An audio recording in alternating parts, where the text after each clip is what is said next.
Success isn't about luck or talent, it's about mindset. Most people don't fail because they're not capable. They fail because they give up too soon. Think about this. Every expert was once a beginner. Every champion was once struggling. The difference? They didn't stop when things got hard. They kept going when others quit. You won't always feel motivated. Some days will be tough. You'll feel stuck. You'll wonder if all your effort is even worth it. But here's the truth. Progress is happening even if you don't see it. Imagine a seed buried in the soil. For weeks, nothing is visible. But underground, something powerful is happening.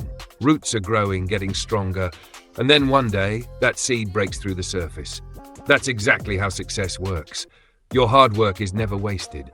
Every effort, every failure, every lesson is shaping you into something stronger. 2 rules to remember. 1. Start before you're ready.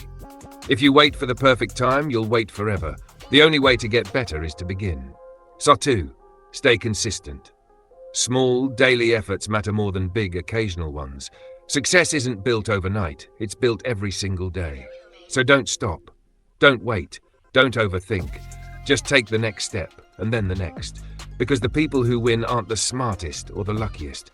They're the ones who refuse to quit. And if you keep going, one day, you'll look back and realize you were never stuck. You were growing.